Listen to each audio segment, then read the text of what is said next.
puedan ingresar desde el inicio todos a escuchar el tema.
Muy bien, buenas tardes a todos los presentes. Nuestro tema, que inicia con la primera clase el día de hoy, se titula Fundamentos teocéntricos para comprender la historia y el mundo moderno. El día de hoy el tema es las concepciones de Dios.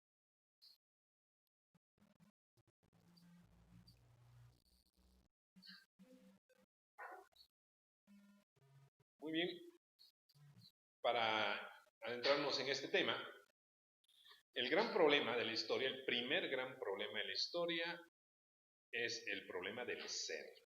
El ser entendido en estricto sentido como Dios en primer lugar. Posteriormente, podrá suceder y sucede que este problema en la filosofía se va a convertir en un problema más abstracto, que es el problema del ser.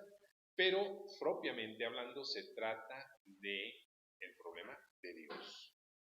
A través de la historia de la humanidad, este ha sido el gran problema. Todos los pueblos, hasta donde nos consta, han tenido una visión religiosa y por lo tanto una concepción de Dios, una idea de cómo piensan a Dios.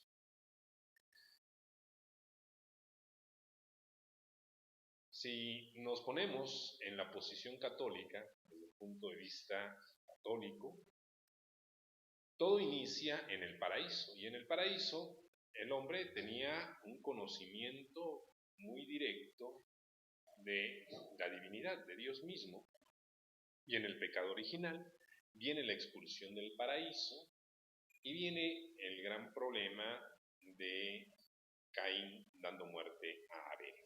Y esto va a abrir dos dimensiones que son, una de ellas, la dirección que sigue el hombre apegado a Dios, y por otro lado, la dirección que viene de Caín, la raza cainítica o el género humano con antecedente en Caín, que se va alejando de Dios. Así que son dos caminos posibles. O mantenerse en la continuidad de lo que el hombre ha conocido y Dios le va revelando a través de la historia, que sería la primera tradición, la tradición originaria, o, en segundo lugar, la desviación, que consiste en ir desviando, torciendo esa tradición primera, que además se va aumentando con las mismas revelaciones, direcciones, etcétera, que el demonio le va haciendo al hombre a través de la historia. Entonces, en este caso, existen dos posibilidades. En cualquiera de ellas, el hombre lo que está buscando es tener seguridad por medio de la razón de que Dios existe.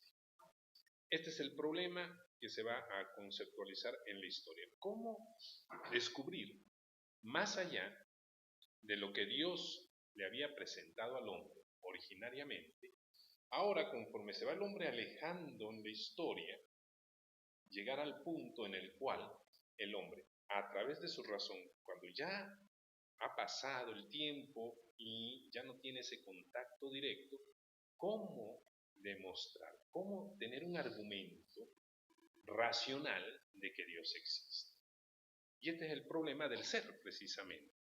Bueno, si planteamos la cuestión de acuerdo a la visión, a la ideología evolucionista, el resultado va a ser el mismo. Según los mismos evolucionistas, ya sabemos, en algún momento dado, decimos vulgarmente el chango, un cierto primate se transforma en un ser racional, inteligente, y va avanzando en la historia. Ese ser originario se va a asombrar ante las manifestaciones de la naturaleza, tremendas manifestaciones, enormes manifestaciones. Imaginemos el relámpago, imaginemos las grandes tormentas, etcétera, y lo que quiere es explicarse por qué suceden esas cosas, de una manera o de otra. Recuerden que en la ideología evolucionista el hombre no ha sido creado por Dios y por lo tanto no ha tenido un antecedente, así que todo lo va a empezar a formar él a través de la evolución. Por supuesto, va a tener una idea de que existe algo más allá y detrás de esta naturaleza que se le presenta, que es un espíritu, que es una divinidad, y va a estar presente. Aquí tenemos, por ejemplo, en esta pintura rupestre, es una pintura rupestre que en el punto central superior podemos ver a el espíritu que da origen a todas las cosas. Y estas que están a los lados, en amarillo, vendrían a ser también espíritus o divinidades. Entonces, vamos, si ya está en las pinturas rupestres, obviamente no puede el evolucionismo considerar o creer que no existe una visión espiritualista del hombre antiguo. Tiene que aceptarlo y por supuesto le va a atribuir un valor rudimentario y como si fuera casi un retrasado mental. Pero en definitiva, independientemente del calificativo que hoy se le quiera dar por los mismos evolucionistas a esta idea, es claro que el ser humano tiene una concepción religiosa y busca una explicación en la divinidad. Así que este es el problema que tenemos y el problema se llama el problema del ser. Y la pregunta es, ¿el ser es? De una manera mucho más simplificada, por supuesto, podemos preguntarnos, ¿el ser existe? Y si lo traducimos con todo lo que hemos dicho antes, la pregunta sería, ¿Dios existe? Este sería el planteamiento. Y a través de la historia se han dado diversas respuestas. Se ha dado la respuesta afirmativa y la respuesta negativa, que serían los dos polos opuestos y extremos de esta posible respuesta. Ha habido otra que generalmente se considera intermedia. Dios, el ser, existe, pero, hay un pero aquí. No es una simple respuesta categórica, Dios sí existe, punto, se acabó. No, Dios existe, pero espérame tantito. Hay algunas cosas que hay que aclarar sobre Dios. Y, por supuesto, el otro extremo es Dios no existe. No existe. Entonces, como Dios no existe, la historia avanza por sí misma, por un impulso que posee la misma realidad y que la va haciendo desenvolverse en manifestaciones cada vez más complejas y cada vez superiores. Así que vamos a empezar por la primera respuesta. La primera respuesta es Dios es, Dios existe. Y bueno, esta no es una respuesta tampoco sí. A través de la historia se han dado por lo menos dos posiciones, el monoteísmo y el politeísmo. O sea, la idea de que Dios es uno solo o que son muchos los dioses. Si Dios es uno solo, entonces a partir de esa divinidad va a surgir todo lo que existe. Si son muchos dioses, los diferentes dioses van a intervenir generando partes de la realidad y, por lo tanto, gobernando o dominando esas partes. Los nombres vienen de monos, que significa uno, y poli, que significa muchos. Entonces es monoteísmo, monos uno, teos Dios, un solo Dios. Politeísmo, polimuchos, teos Dios, muchos dioses. Así que prácticamente sería literal la traducción. Pero aún esto no es tan simple. El monoteísmo, primero que nada, el monoteísmo se puede distinguir en dos posiciones. Filosóficamente se le llama a esas posiciones teísmo y deísmo. Como veremos un poco más adelante, podríamos decir que se trata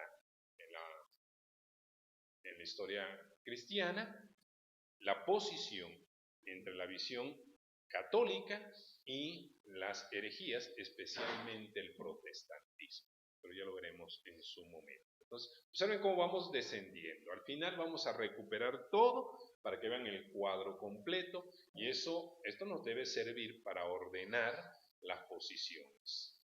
A final de cuentas, hasta un Hegel tiene una posición respecto al ser. Todos los filósofos lo tienen. Entonces, teísmo será aquella posición en la que se dice que existe un solo Dios, que además ese Dios se hace cargo del mundo. Mientras que deísmo es la posición en la cual existe un solo Dios, pero Dios está aquí, el mundo está allá, y a Dios no le importa el mundo. Deja que el mundo actúe por sí solo. Esto va a permitir, mucho cuidado, y una vez lo anuncio, esto va a permitir que se introduzca una cierta visión materialista. Porque al final de cuentas, si Dios no se interesa en mí, pues yo tampoco me intereso en Dios. No tiene ningún sentido, no tiene mucho caso. Seguimos. El monoteísmo, como decíamos, básicamente se trata de la contraposición entre catolicismo y protestantismo. Sabemos que el protestantismo básicamente tiene tres representantes, pero nos vamos a centrar en las ideas que maneja Lutero. Está Zwinglio y también está Calvino, recuerden ustedes, pero básicamente estamos tomando a Lutero. ¿Sí? Por simplificación, porque esto lo que busca es que podamos tener un orden que nos permite irlo ubicando.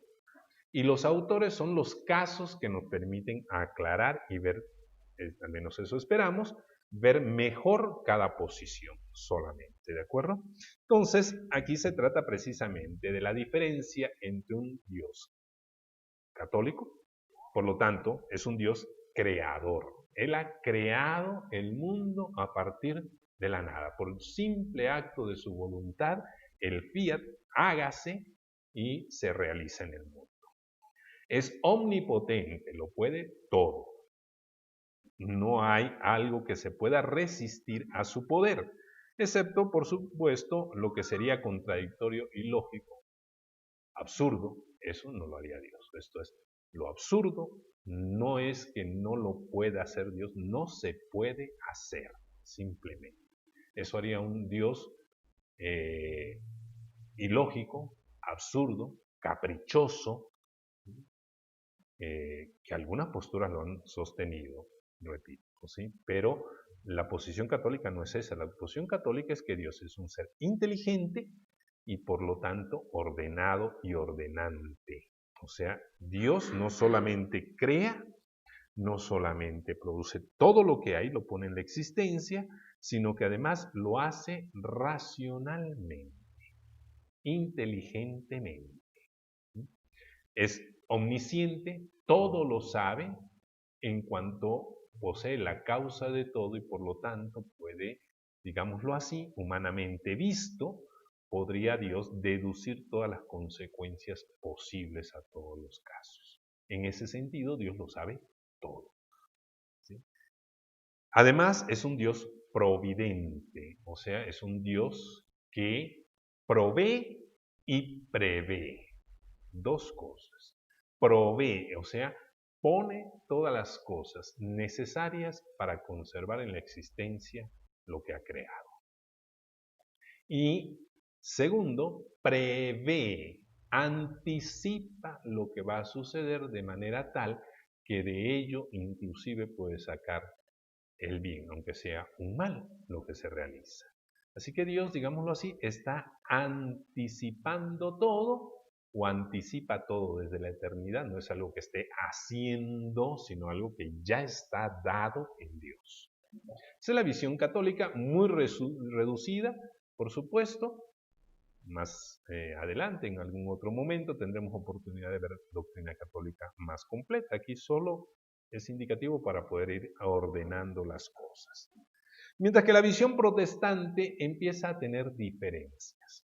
Sigue siendo un Dios creador, sigue siendo omnipotente, sigue siendo omnisapiente, pero ahora viene una diferencia importante. Dios incluso crea, según la visión por lo menos de Lutero, crea a algunos hombres para que se condenen y a algunos hombres para que se salven. Por eso dentro del protestantismo es tan importante el destino manifiesto. Esto es, ¿cómo le hago yo para saber si a mí me creó Dios para salvarme o a mí me creó Dios para el infierno, para perderme? Y eso es el destino manifiesto y eso va a generar toda la visión liberal, toda la visión económica moderna, donde lo importante es el éxito, porque si tengo éxito, entonces Dios me ha elegido para salvarme. Y si no tengo éxito, Dios me ha elegido para condenarme. Así que hasta cierto punto este Dios es un Dios malvado, que crea hombres solo para que sean condenados, vayan al infierno. Y además de que los va a mandar al infierno, los hace miserables en esta vida. O sea, en esta vida vive hundido en el fracaso, en la frustración. Y cuando muera, se va al infierno. En cambio, el hombre que está hecho para salvarse, vive en esta vida exitoso, vive en esta vida feliz y además se va a salvar. O sea, este Dios es un Dios malvado realmente. Pero, mucho ojo, este Dios desde el momento en que crea, ya crea con esa intención. No es algo que va a suceder, esto es, en el momento en que, por ejemplo, una persona es concebida ya con esa finalidad de ir al infierno o ir al cielo. Lo único que puede hacer la persona es tratar de descubrir para dónde la destinó Dios. Y como ya está creado y hecho todo para que funcione de esa manera, pues Dios lo echa a andar y tan. No tiene que preocuparse de nada. ¿Vamos bien? Hay un determinismo en la vida humana. De hecho, ya veremos más adelante, pero de hecho hay expresiones luteranas muy fuertes. Por ejemplo, dice Lutero que la voluntad humana, la libertad humana es como un burro, o buey, no recuerdo exactamente, que tiene distintos jinetes. Si en él se sienta Dios, va donde Dios, y si en él se siente el demonio, va donde el demonio. Así que en realidad no tenemos libertad los seres humanos. Por eso es que va a sostener que con la sola fe basta para salvarse. Los actos humanos no tienen ninguna importancia.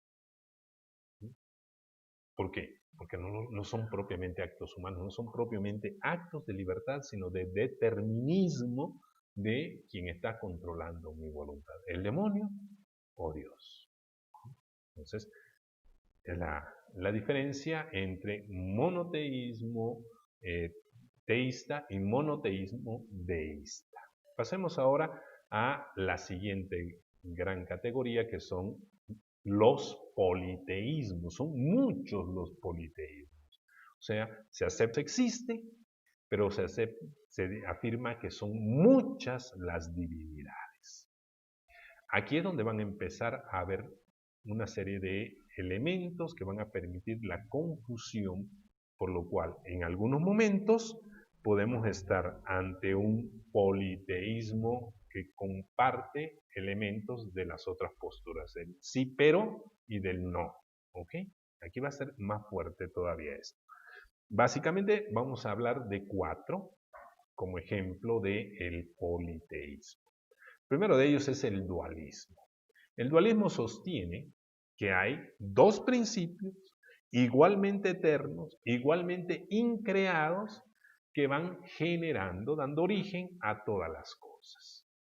Muy frecuentemente ese principio, uno es bueno y otro es malo. Pero puede suceder que no sea así. Un principio es espiritual y el otro material simplemente. Por ejemplo, la postura aristotélica, y lo veremos. Los dioses fenomenológicos, o sea, los fenómenos naturales, son las divinidades.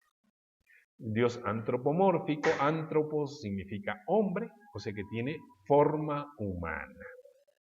Y el animismo, ánima significa alma, todo tiene alma. Básicamente esto es lo que significan estos 4 politeísmos, de los cuales vamos a hablar un poquito. En el dualismo, entonces decíamos que se afirma la existencia de 2 principios independientes, que puede asignársele a uno el bien, a otro el mal, o puede asignársele simplemente que uno genera todo lo espiritual y el otro todo lo material. Postura que podemos encontrar muy clara en los griegos clásicos. Platón, por ejemplo, que es el que tenemos aquí representado, para él la verdadera realidad es el mundo de las ideas. Ese mundo de las ideas está ordenado jerárquicamente, en forma piramidal. Por eso se acostumbra a representar como un triángulo ese mundo de las ideas, donde las más bajas son la idea de piedra, la idea de árbol, la idea de caballo, que serían las esencias, esencia de árbol, esencia de caballo, etc. Por encima de ellos están los entes matemáticos que no se materializan propiamente y por sí mismos. Ecuaciones y todas las relaciones matemáticas, los números y todas las relaciones numéricas.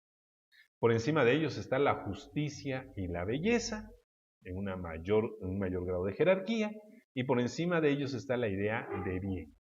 Pues bien, para Platón, más allá de ello está el sol de las ideas, que le va a dar varios nombres. Se llama el sol de las ideas, la idea que no es idea, o sea, para expresar que está fuera de ese universo, que es el triangulito azul que tenemos aquí. Y por lo menos una vez le llama Dios. Entonces, aquí habitan todas las ideas. Y nos dice Platón que cada determinado tiempo tienen que formarse las ideas en tribus, en grupos. Cada grupo es liderado por una divinidad. Y maravilla, ojo, porque esto tiene sus elementos importantes, no es un simple dato de curiosidad, son 12 tribus nacionales. Ojo con esto, porque en las Sagradas Escrituras ustedes recordarán que las tribus de Israel son 12. Así que se han hecho ciertas asociaciones. Les dije que esto tiene conexiones con otras posiciones. ¿Vamos bien? Y bueno, se montan, cada uno va en un carro. Imaginen ustedes como se ha visto los carros romanos, por ejemplo, los carros griegos, donde va parada una persona. Ese carro va tirado por 2 caballos en el ejemplo de Platón. Ese que va parado en el carro se llama auriga. Y el auriga entonces acicata sus caballos para ascender por la montaña sagrada que está representada por este triángulo aquí. Tiene que ir rodeando y ascendiendo en una marcha continua.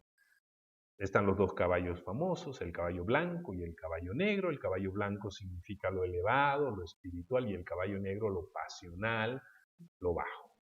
Así que algunos tienen caballos blancos, esos fácilmente ascienden la montaña. Otros tienen un caballo blanco y uno negro, eso les da trabajo. Depende mucho de la habilidad del auriga que va manejando los caballos. y seguramente hay quienes tienen puros caballos negros. Entonces empieza la marcha de las tribus. Al llegar a la cúspide tienen que dar un salto, por eso son caballos alados, porque ahora dejan en la montaña y brincan al espacio empíreo. Y entonces en ese espacio está el sol de las ideas. Y cada auriga tiene que dar una revolución, una vuelta completa contemplando el sol de las ideas. Cuando termina su revolución empieza el descenso en la montaña. Por supuesto, hay algunos que llegan, dan el salto, empiezan a dar la revolución y no la pueden terminar y caen. Hay otros que ni siquiera pueden llegar a la cúspide de la montaña y caen. Es el castigo, un castigo que consiste en no haber contemplado suficientemente el sol de las ideas que da origen a todas las ideas. Cuando descienden los que lograron dar la revolución completa, dice Platón que los caballos son alimentados con ambrosía y los jinetes van a tener una vida eterna ahí en el mundo de las ideas hasta que venga nuevamente el momento de ascender. Y la pregunta es, ¿y qué pasa con los que no dieron la vuelta completa? Los que no pudieron subir la montaña, ¿qué pasa? Esos caen. ¿A dónde caen? Y entonces Platón idea a su demiurgo, que aquí está representado con una escuadra, con un compás y un trabajador, porque el demiurgo es un constructor. Él mira el mundo de las ideas y mirando el mundo de las ideas copia y forma el mundo de los cuerpos. El mundo de los cuerpos es una copia de lo que hay en el mundo de las ideas. Así que está la idea de Pedro y en el mundo material está un cuerpo que es una copia de eso y dentro de eso queda encerrada la idea. Entonces, observen ustedes, aquí hay dos principios, es lo que nos interesa ahorita, no nos interesa propiamente la teoría platónica, sino que vean ustedes cómo aquí hay dos principios. Está el sol de las ideas que da origen a todo el mundo de las ideas y está el demiurgo que da origen a todo el mundo material.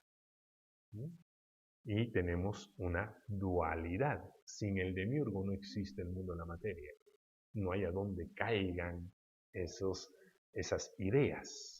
Y sin el sol de las ideas no existe el mundo de las ideas. Entonces se necesitan los dos para que puedan existir. Es la misma idea más o menos que tiene un Aristóteles. Aristóteles concibe a Dios como el primer motor. Y la pregunta es, ¿y cómo mueve Dios a las cosas? Las mueve por atracción. Dios es el fin de todas las cosas, aquello a lo que toda la realidad tiende. Y entonces viene la pregunta, ¿y el mundo de la materia de dónde surge?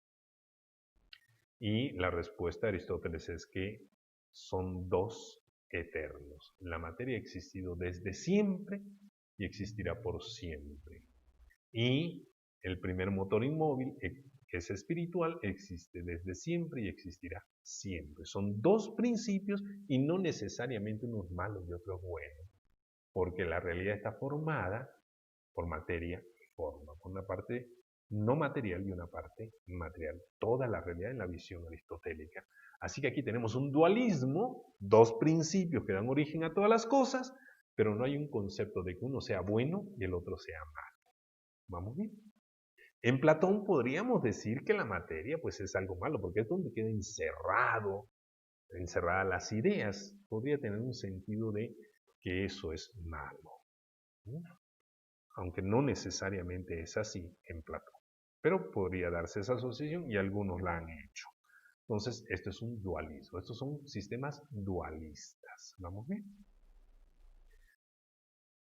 Dioses fenomenológicos. Bueno, aquí tenemos algunas imágenes de las culturas americanas. El dios del agua.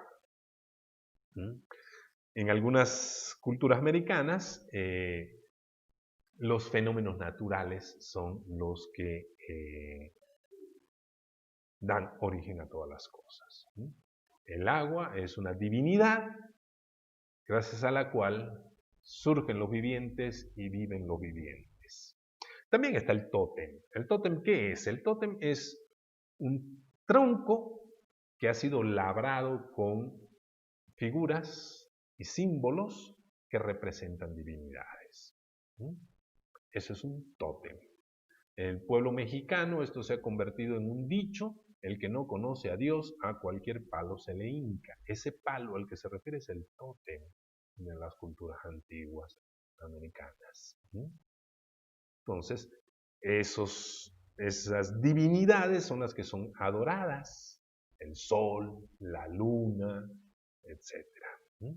Y por supuesto, el hombre en su vida religiosa trata de satisfacer, agradar a sus divinidades, y ahí viene toda la parte que tiene que ver con los sacrificios humanos y demás de las culturas antiguas americanas, por lo menos las que corresponderían a lo que hoy son nuestra nación, pero parece que a todas.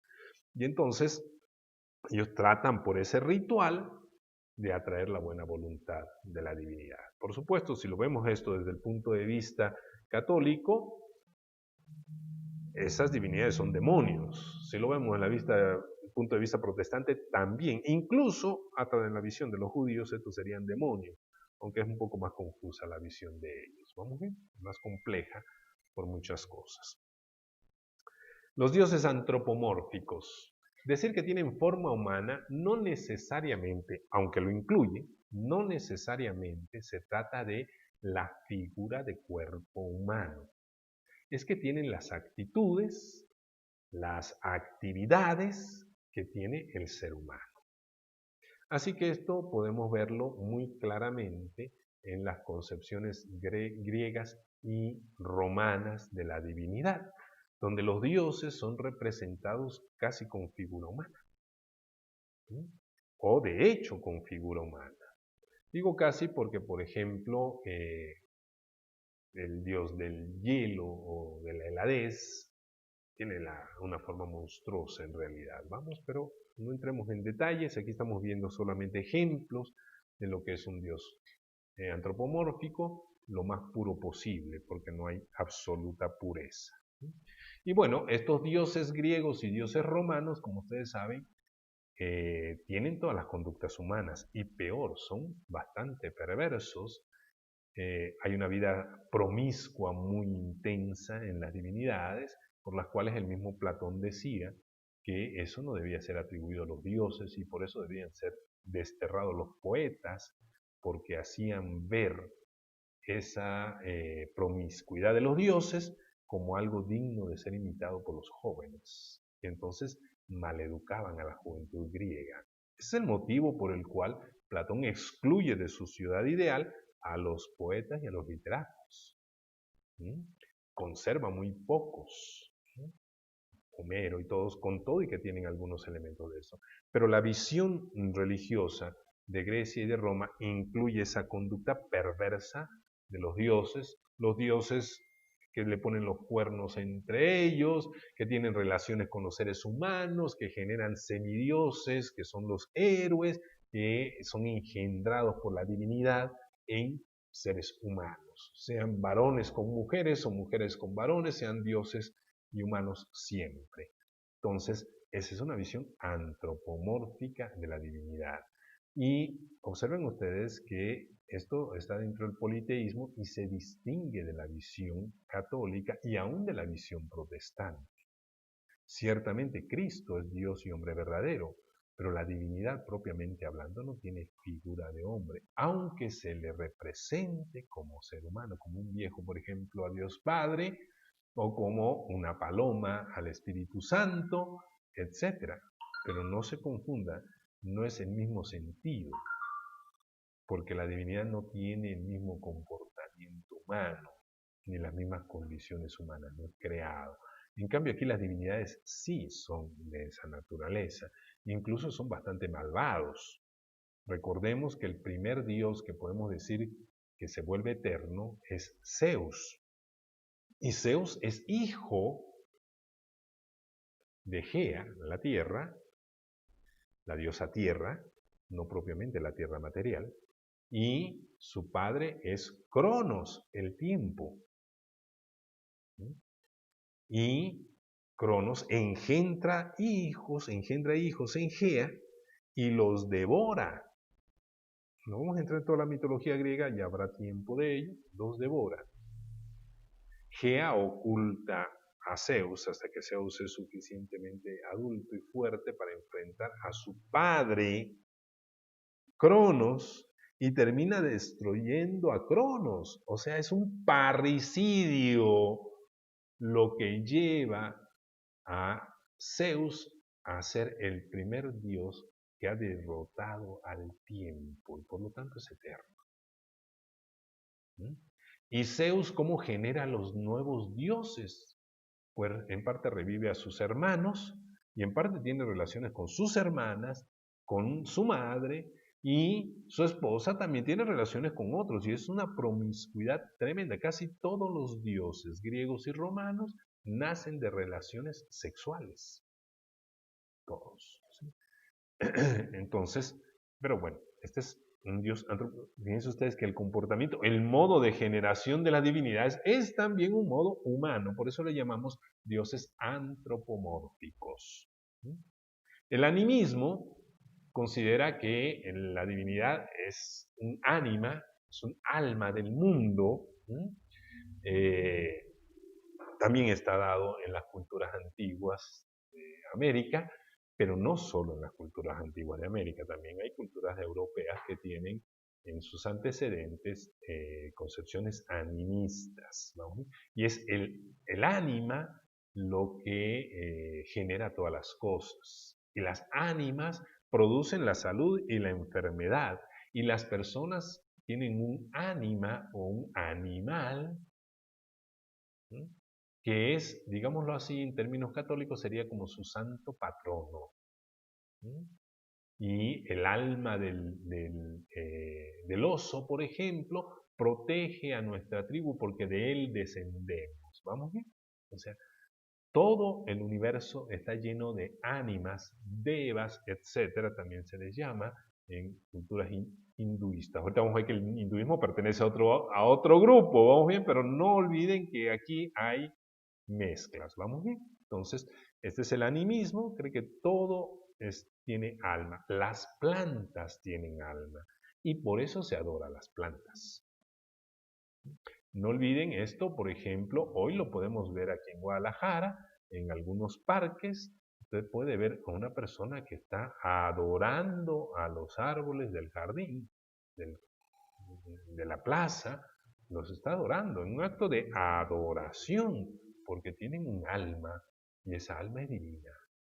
Todo el universo es divino. La tierra tiene un alma, por eso la diosa Gea vuelve a la cultura, porque estos también pensaban que la tierra, el universo, tienen almas que los protegen, los cuidan y les permiten su generación, y por eso deben respetar el universo.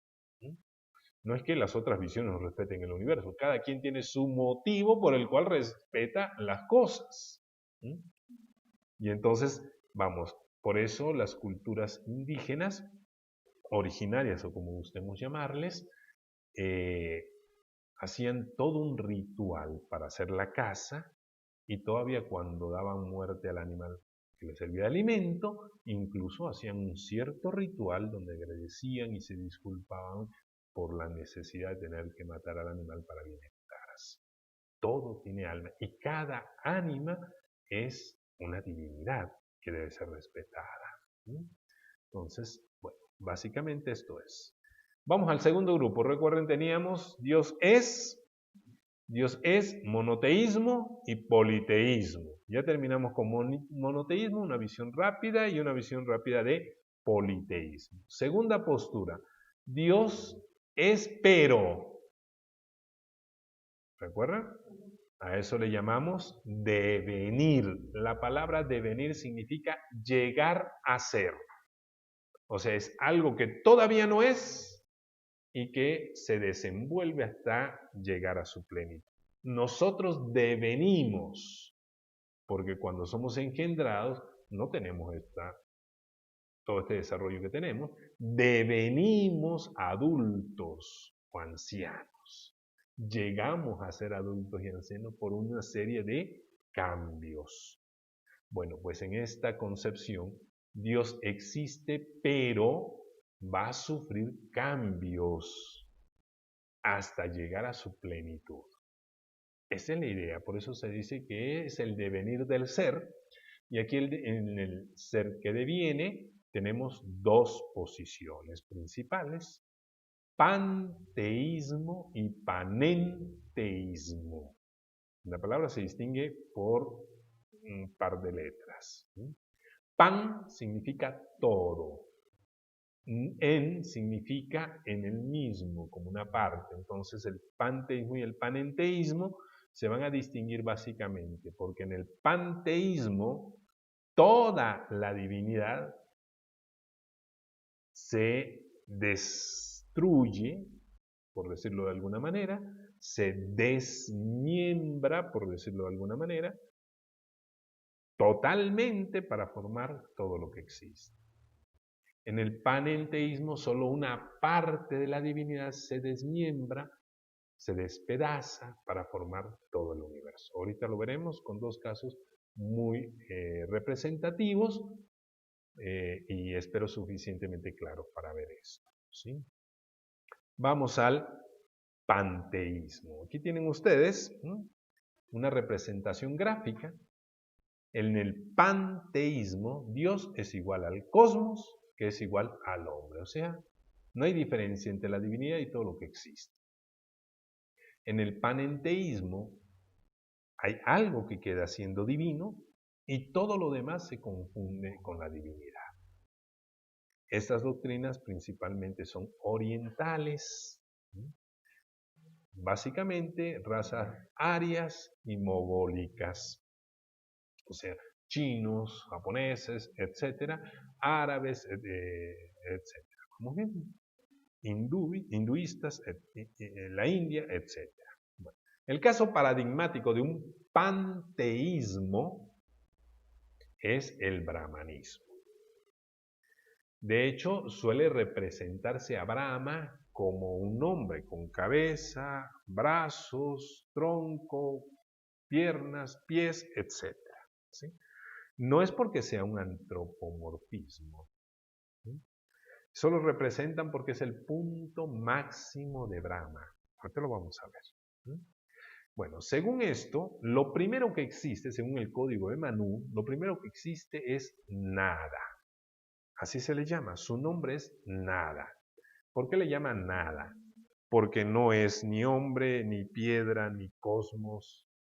Y sobre todo, principalmente, porque no tiene conciencia de su propia existencia.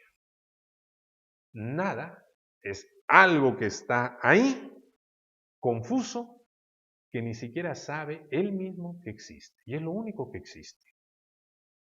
Cuando toma conciencia de su existencia, se transforma en Brahma.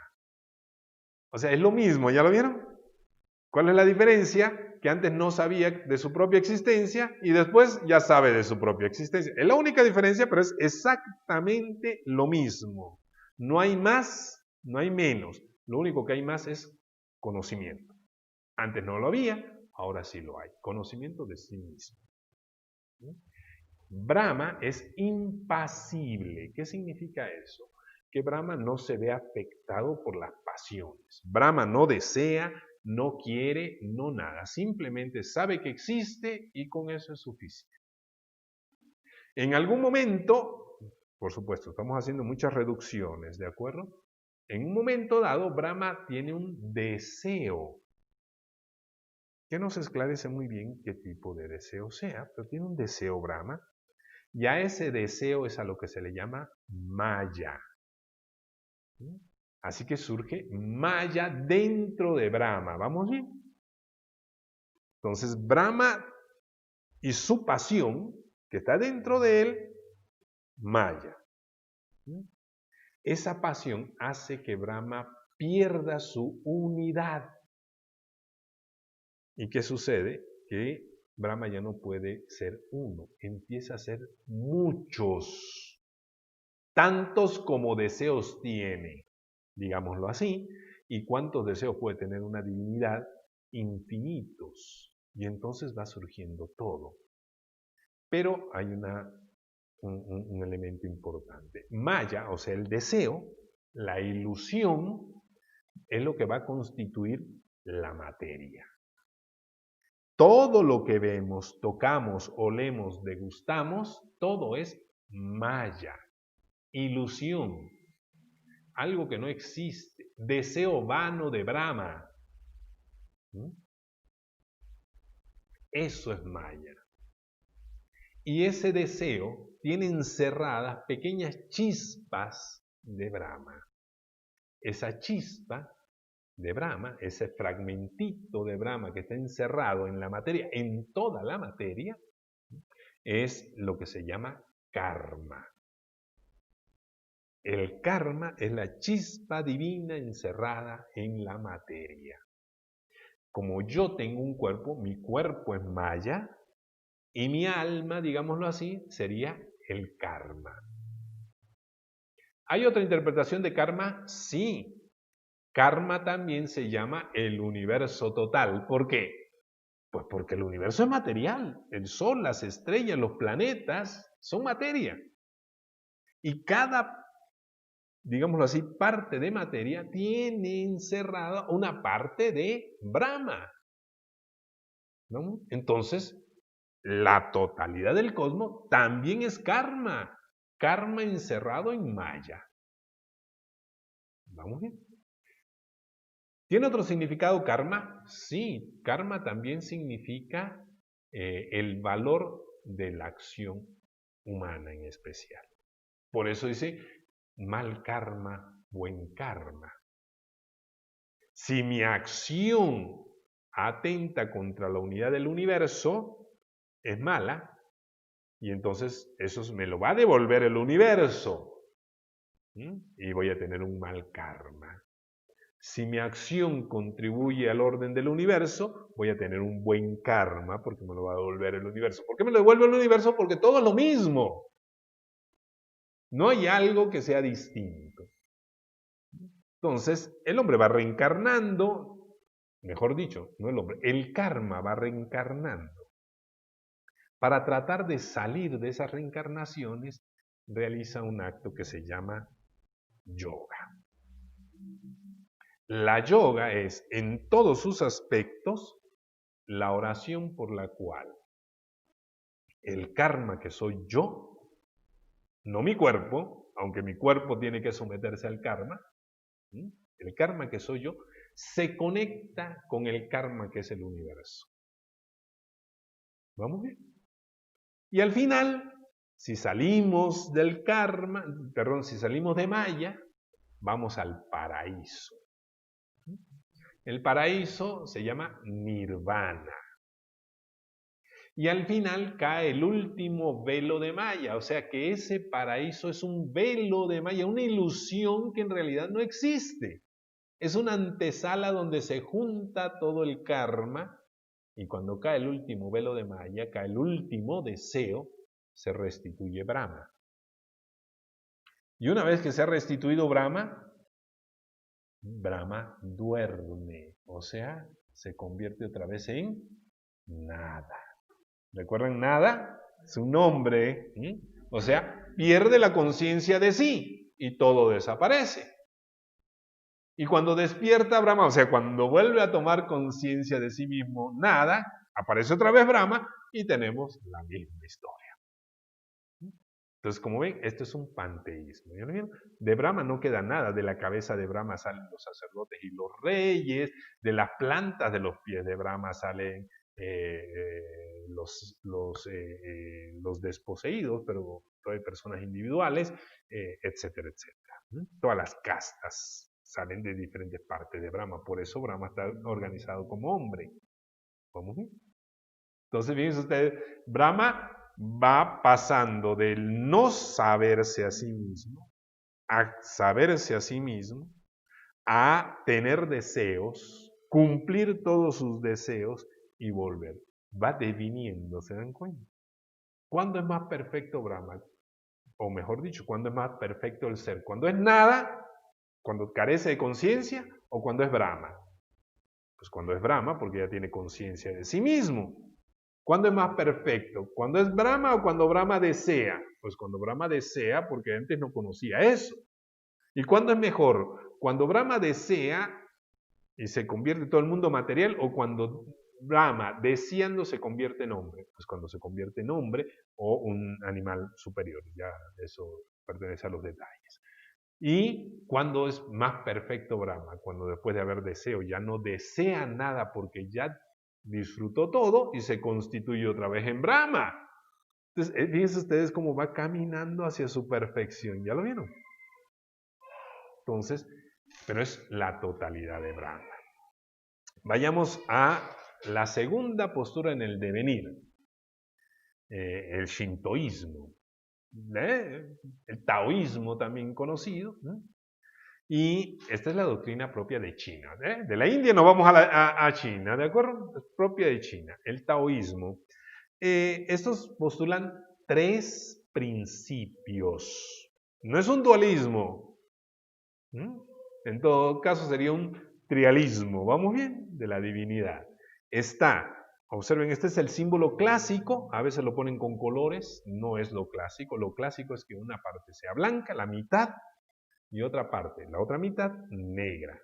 Que la parte blanca tenga un punto negro y que la parte negra tenga un punto blanco. Es esencial que tenga esta forma y todo esté en un círculo, no en un cuadrado, no en un pentágono, no en un triángulo, no, en un círculo.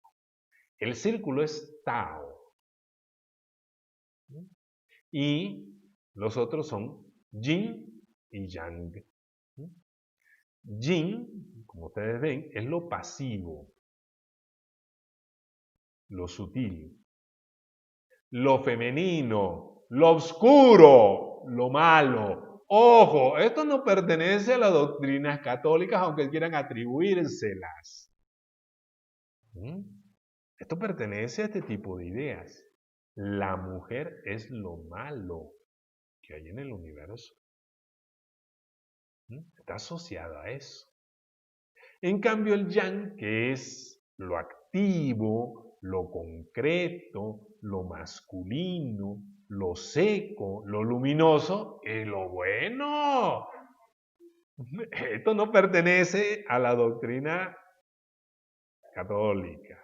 No se deje engañar por la gente que ignora. Entonces, bueno, aquí tenemos la representación de Tao Yin y Yang. ¿Cuál de las dos mitades creen ustedes que va a representar a Yang? Pues la blanca. Es lo luminoso, es lo bueno. ¿Y cuál va a representar a Yin? Está claro, vamos bien. Pero hay más todavía. Observen ustedes que la mitad no es una mitad recta. No lo divide un diámetro, sino una especie de onda. ¿Por qué? Porque no están divididos así diametralmente, sino que están en un equilibrio difícil, donde a veces hay más mal y a veces hay más bien. ¿Vamos? Por eso tiene esa forma, no es accidental. Y en lo bueno hay algo malo. Y en lo malo hay algo bueno.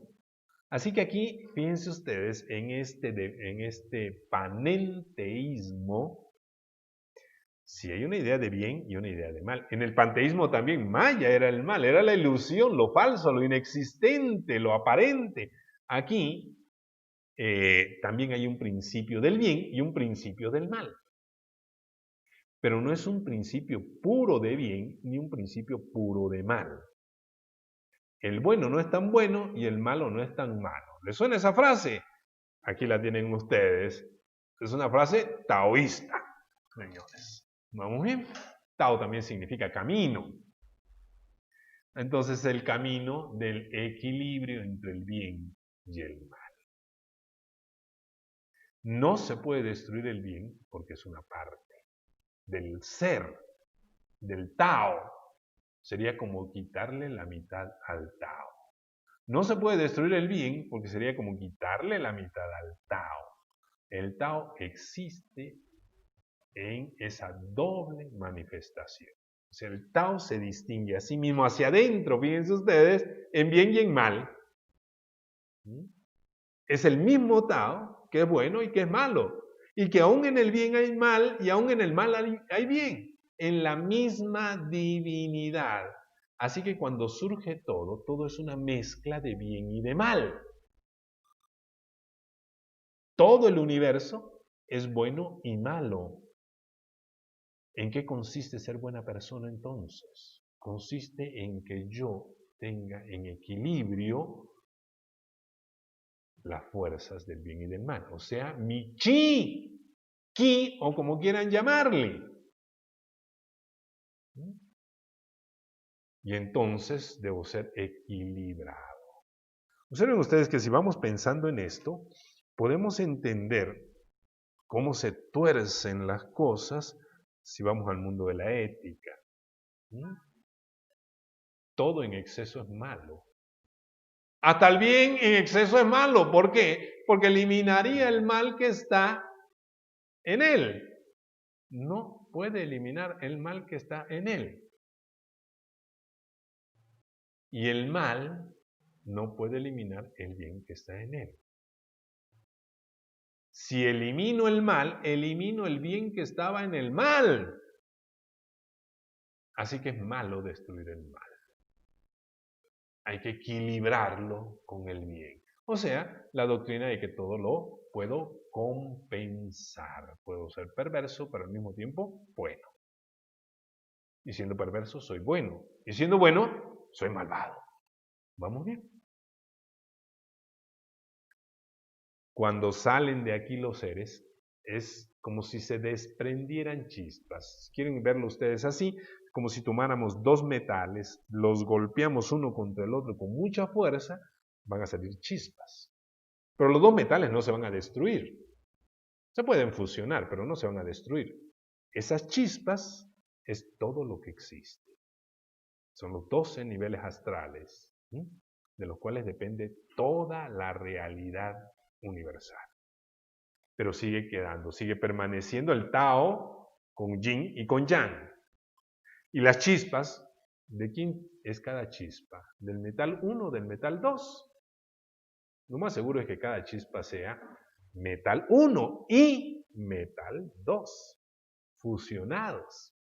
Así que toda la realidad es buena y es mala. O sea, es un caso de Tao. Todo en la vida es yin y es yang.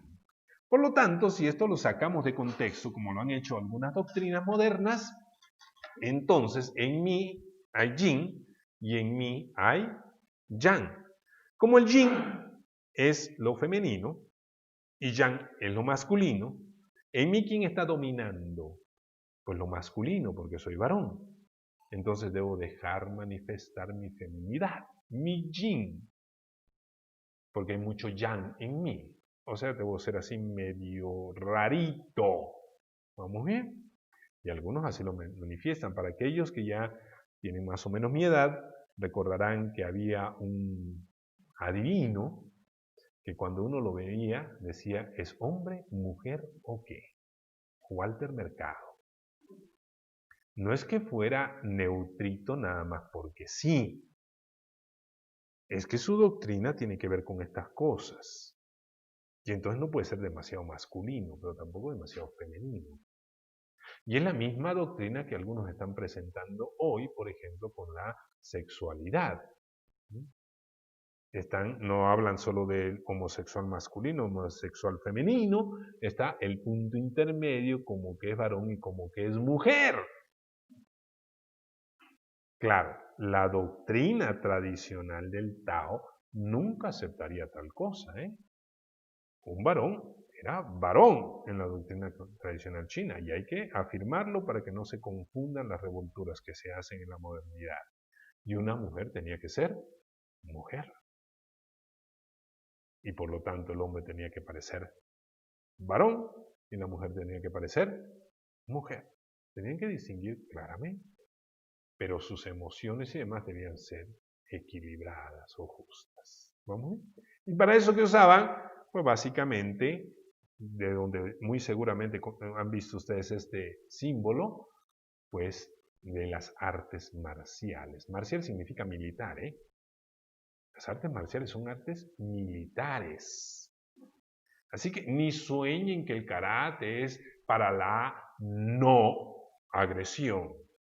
Son cuentos chinos. Díganme ustedes de cuándo aquí formamos un ejército para enseñarles a no matar. Y las artes se llaman marciales, o sea, militares. Eran artes que enseñaban a combatir. Con cierto equilibrio, ciertas reglas, lo que ustedes quieran, pero no se deje engañar. No se aprende karate para controlar mi carácter. Eso es una tergiversación. Un taoísta muy difícilmente le aceptaría tal cosa. Le aceptaría sí, taoísta, usted va a aprender a matar sin odiar. Pero usted va a aprender a matar. ¿Por qué? Pues es un arte militar. ¿Cómo le quito esa lucha, ese combate y por lo tanto la implicación de yo te quito la vida a ti o tú me quitas la vida a mí? No se puede. Pero bueno, este es un panenteísmo. ¿Vamos bien? Sigamos adelante. Y vamos a la última posición, el ser no es. Dios no existe. A esto es a lo que llamamos ateísmo. A es alfa privativa, teus, Dios, sin Dios. Literalmente eso es lo que significa la palabra ateo. Y aquí hay que distinguir dos tipos de ateísmo. El ateísmo teórico y el ateísmo práctico.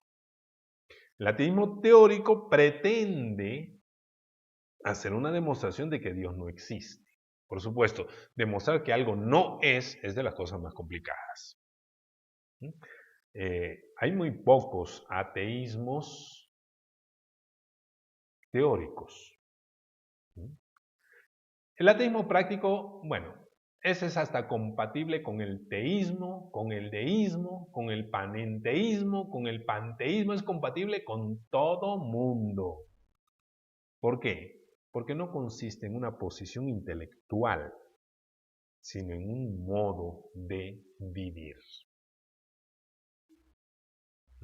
Vamos por partes. Veamos el ateísmo teórico. Aquí tienen ustedes el símbolo del ateísmo. De hecho, este símbolo surgió a partir de un concurso que hicieron a nivel bastante extenso de establecer el símbolo del ateísmo universal. Eso solo se puede en el mundo moderno.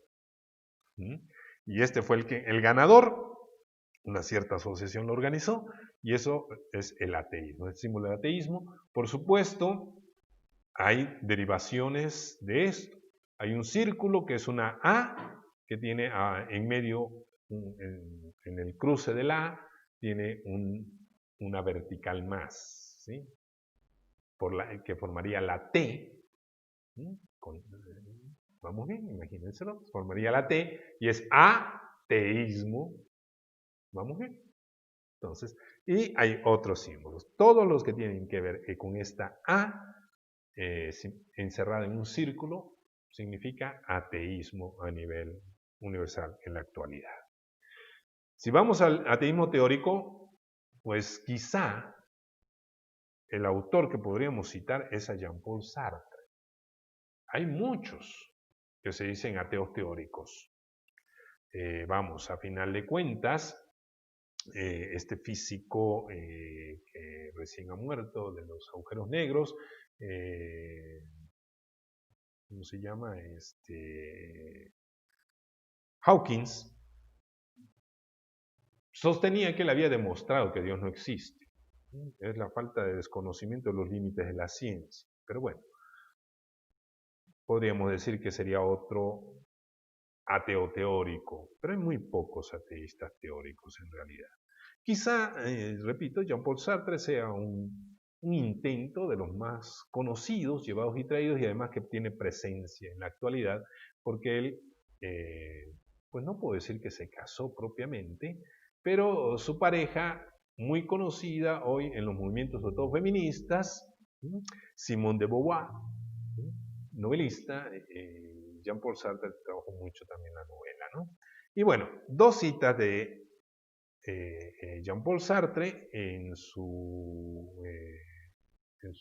obra El humanismo es un ateísmo, el ateísmo es un humanismo.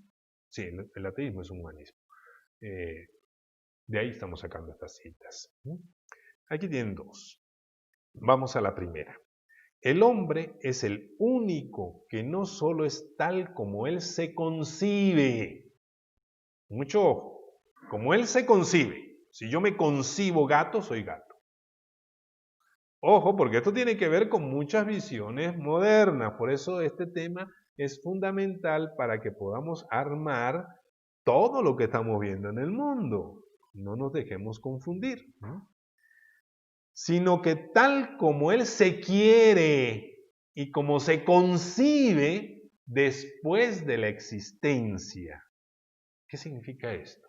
Que el hombre empieza a existir, como dice el mismo Jean-Paul Sartre, y después es hombre.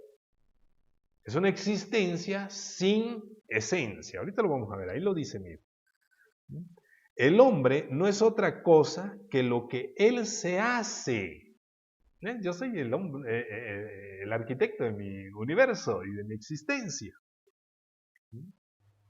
Quizá no haya autor a quien se le pueda atribuir una literalidad con esa idea, como a Jean-Paul Sartre, ¿no?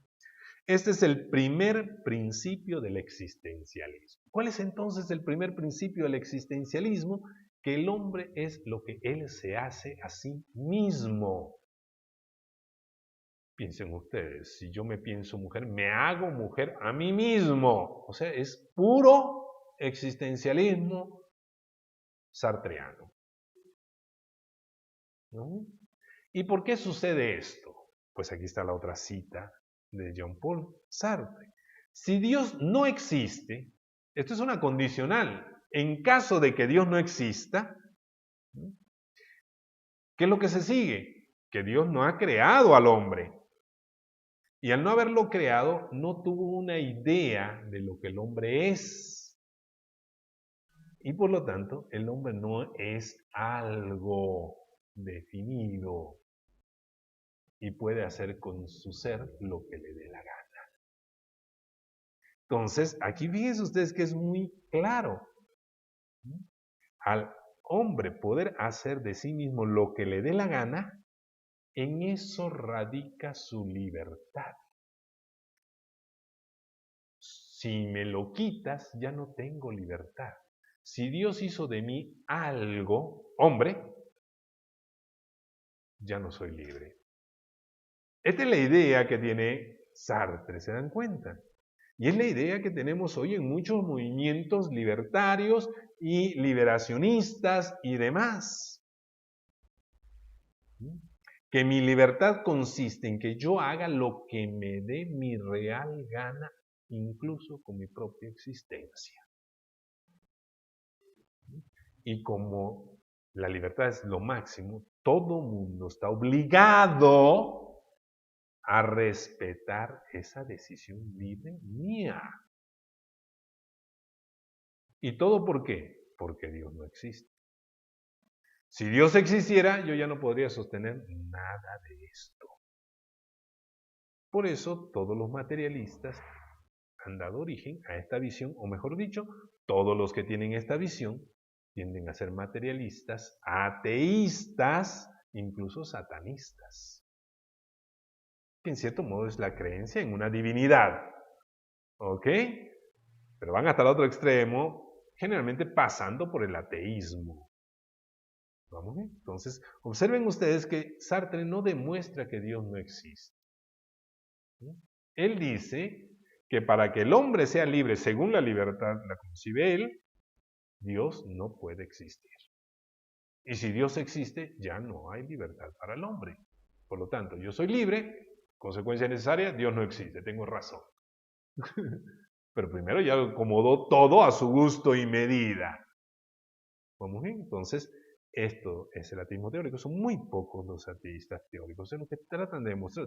Sartre no trata propiamente de demostrar que Dios no existe. Lo pone en una relación conveniente para que tú digas, sí, yo soy libre, y te lleve a la consecuencia, tienes que negar a Dios. Es una trampa intelectual básicamente lo que hace Sartre. Y el ateísmo práctico, pues el ateísmo práctico es compatible con todo. ¿Por qué? No importa lo que pienses, no importa qué idea tienes. Si tú puedes decir, yo creo que Dios existe, yo creo que yo soy Dios, panteísmo o panenteísmo. Yo no creo que Dios exista, ateísmo. Eso no es lo importante. Lo importante para el ateísmo práctico es cómo vives. Yo creo en Dios, pero vivo como materialista, al estilo Jean-Paul Sartre. Yo creo en Dios, pero Dios me hizo tan libre que yo hago de mí lo que yo quiera. Y por lo tanto la iglesia me tiene que aceptar como homosexual. ¿Por qué? Porque yo me quiero hacer homosexual. Y Dios no prohíbe la libertad. ¿Ya? ¿Cómo vives? Vives como si Dios no existiera, eres un ateo práctico. Vives siguiendo las reglas de Dios, eres un teísta o deísta práctico. ¿Vamos bien? Entonces aquí el problema es cómo vives.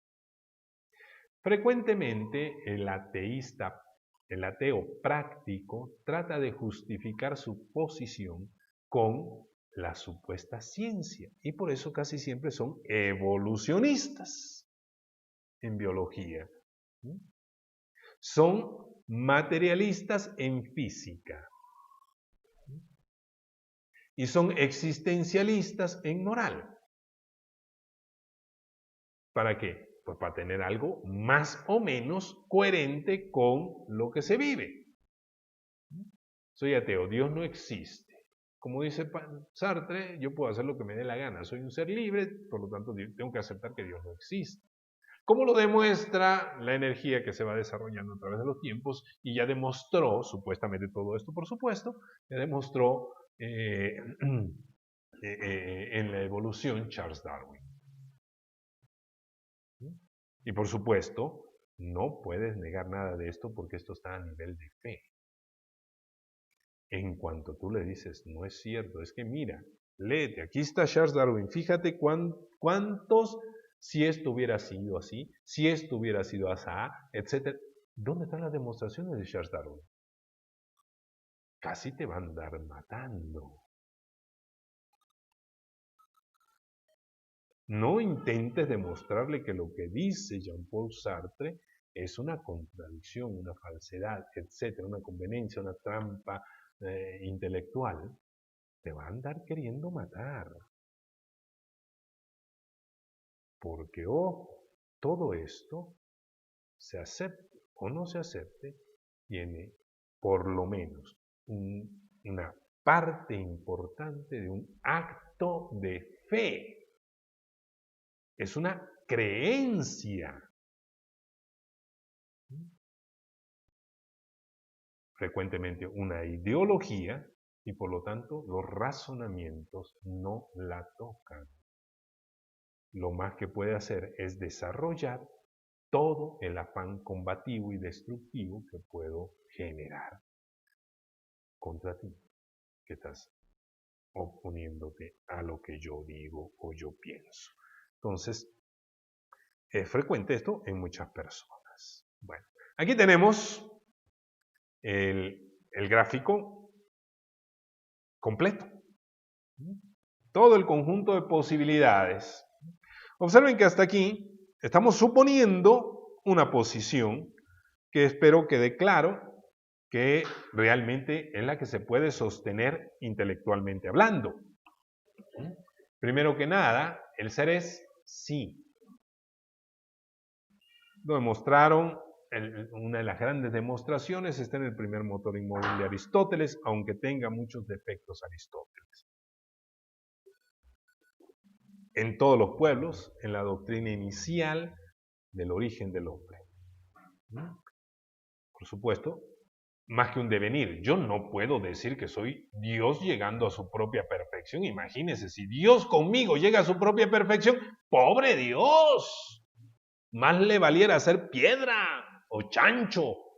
Pero imagínense, creer que con la humanidad del hombre, la humanidad, Dios llega a su perfección. Son más sanos los hindúes que piensan que un águila es más perfecta que el hombre. Y creer que Dios no existe, bueno, es algo muy complicado. Hasta ahorita no hay quien haya demostrado que no existe Dios. Así que, obvio, la primera respuesta tiene que ser afirmativa. Dentro de la visión afirmativa, no puede ser un politeísmo. Cada divinidad estaría quitando algo a la otra divinidad. De lo contrario, no serían divinidades. Si el sol de las ideas pudiera crear el mundo, ¿para qué quiere al demiurgo? Y si el demiurgo puede crear el mundo de las ideas, ¿para qué quiere al sol de las ideas? Si tengo a los dos es porque ninguno de los dos es omnipotente, capaz de generarlo todo. Y si tengo tres, ni se diga. Así que dentro de esto, pues la posición es el monoteísmo de una sola divinidad. Y bueno, entre teísmo y deísmo, pues obviamente la posición que parece sensata es el teísmo, ¿no? O sea, Dios se hace cargo de nosotros. Puedo no quererlo ver. Y entonces lo que pasa no es que Dios me ayude, me asista, me provea, es que la suerte me tocó. Y entonces por no aceptar a Dios divinizo la suerte. Bueno, es una forma de autoengaño, de manipulación de los conceptos, pero ¿qué viene a ser la suerte? La que hace de mí lo que soy. ¿Por qué no me he muerto? Pues por pura suerte. ¿Por qué me va bien? Por pura suerte. Ese es el materialismo. ¿Vamos bien? ¿Ok? Entonces, la postura sería propiamente el teísmo. Aquí tenemos dentro del politeísmo los cuatro: dualismo, fenomenalismo, antropomorfismo y animismo dentro de los politeísmos.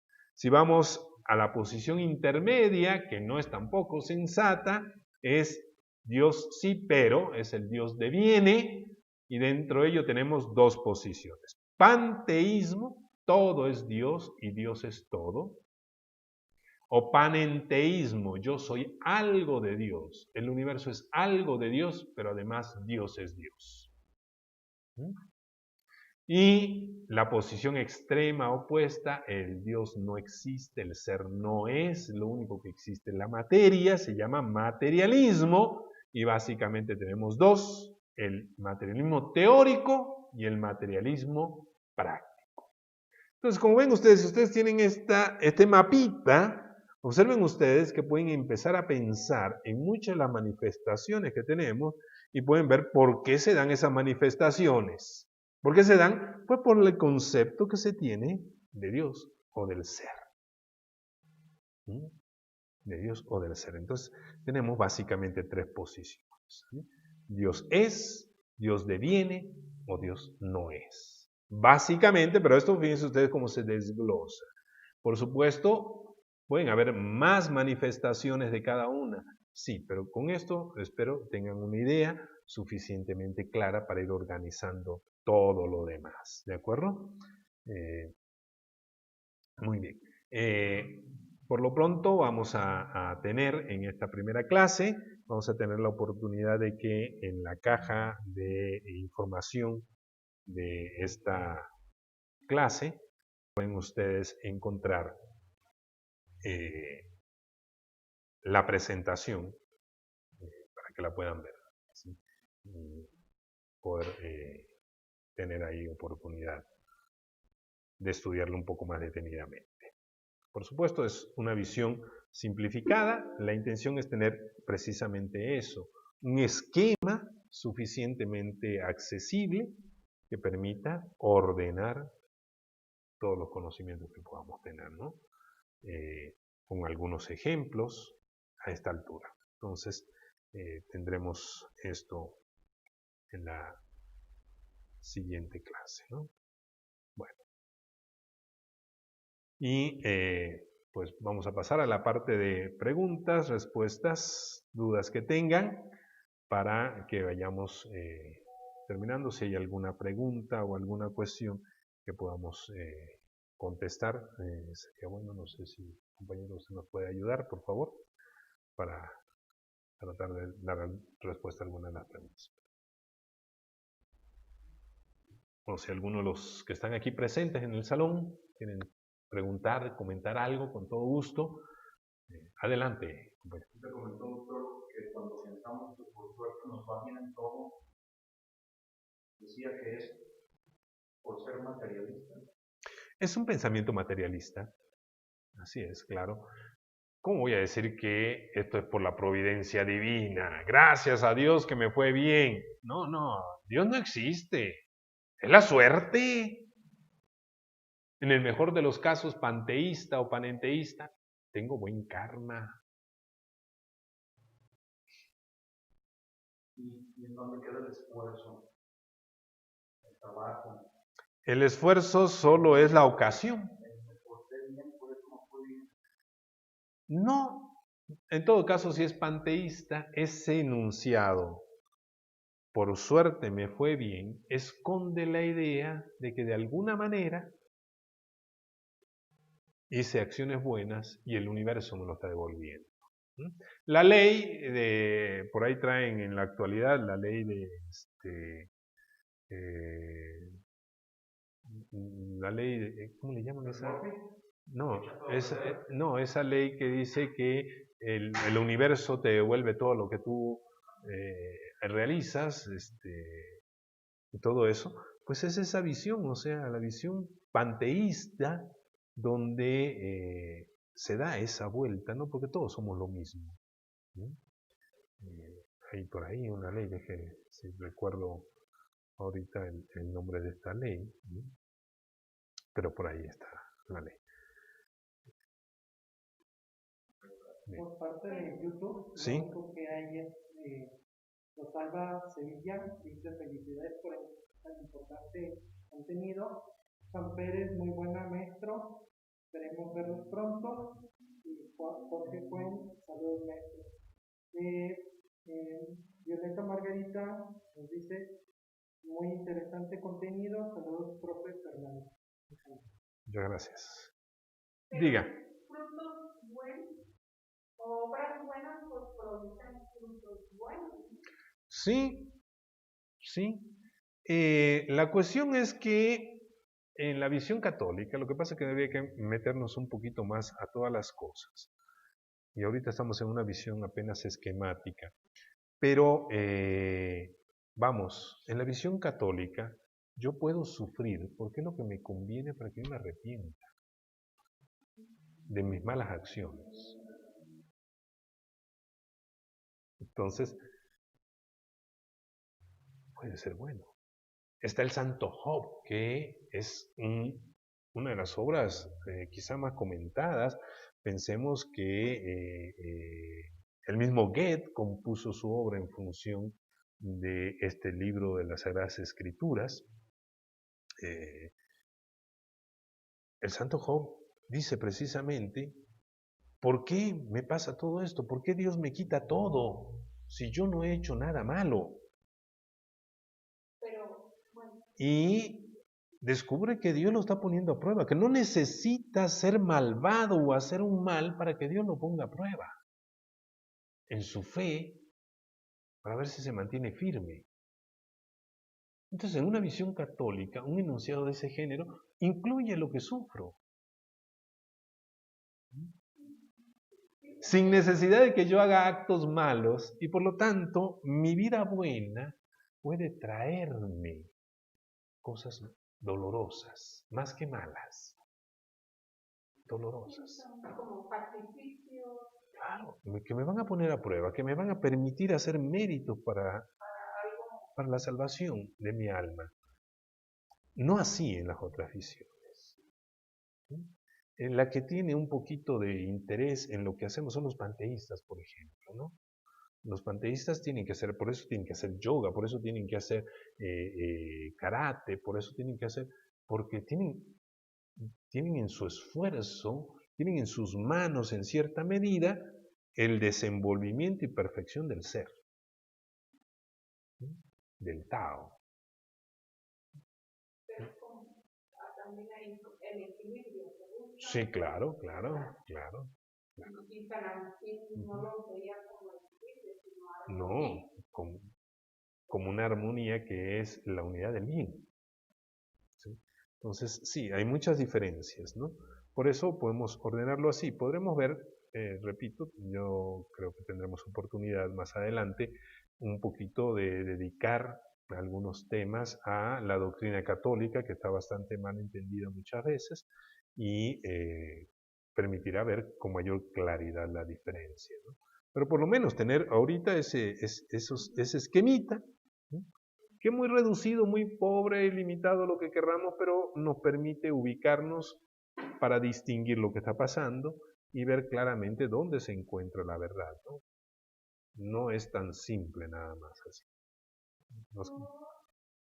Sí. Me percaté que tenemos como mucha, o sea, hay como una forma que estos conceptos como propios del politeísmo, o de esas formas que se ve o que se van filtrando en nuestra vida de formas como muy cotidianas. Sí, claro. Por ejemplo, y que muchas veces sin razonarlas, vamos haciendo las muestras en algunas prácticas y no las experiencias. Y no sé, me viene a la mente, por ejemplo, que en muchas escuelas se ofrece la práctica del yoga para los niños con hiperactividad. Y los padres lo ven como una forma, como una oportunidad para que el niño pues encuentre, no sé, tranquilidad, sí. Pero sin razonar, o sea, que es yoga o a qué experiencia mismo. Sí, desde más o menos los 60s hubo una invasión muy fuerte de las doctrinas orientales hacia el mundo occidental. Vamos, recordemos que los Beatles, por ejemplo, componen una canción donde al mismo tiempo que alaban o supuestamente alaban a la Virgen María, alaban a Krishna. O sea, es un hinduismo medio católico, ¿no? Y desafortunadamente supieron vender el yoga como si fuera una técnica de relajación y no tuviera nada que ver con la religión. Sin embargo, no dejan de meter la religión.